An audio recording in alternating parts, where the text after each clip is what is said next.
กะสบายดีและสวัสดีจ้าพ่อแม่พี่น้องวันนี้มาพบกับซองน้องเอิญซาลาเด้อจ้าแล้วก็มาพร้อมยิ่งหลีซาลาจ้ามื้อนี้สิมาพากันมาเฮ็ดเมนูต้มสมปลาคอนะทุกคนกินข้าวเที่ยงถ้าไปเบิ่งวิธีเฮ็ดกันเลยทุกคนซายิงเพิ่นกำลังเอาสมมะขามลงแล้วก็ใบมะกรูดเนาะที่สิใช้อันต้มปลาคอแล้วก็มีคะน้อนำ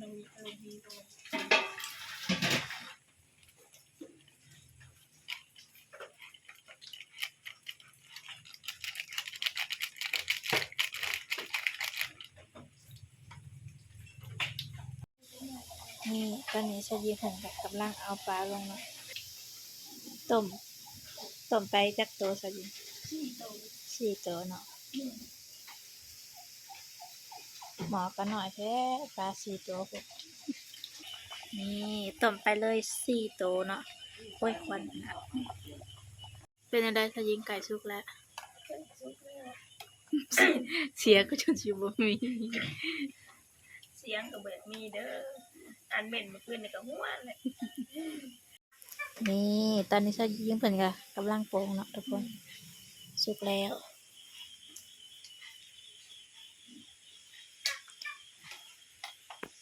นี่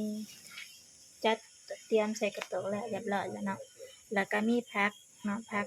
กระโดนกินกับตุ่มปลาคอมาเด้อพี่น้องกินต้มสมปลาคอน้ำซาเอิ้นซายิงเด้อเด้อพี่น้องค่ะเด้อต้มสมปลาคอ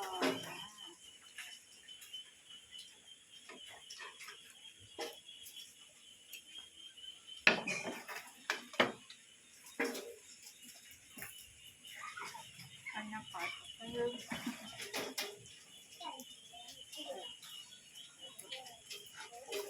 ผักกระโดนมาก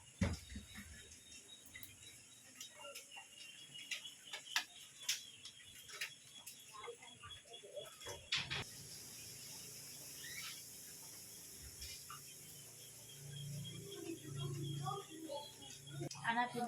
น้องเดี๋ยวกระโตไปกินข้าวกันเด้อทุกคนสาวนักซับน้องเอิร์ธชอบใช้ที่จะได้กระโตกันนะสวัสดีจ้า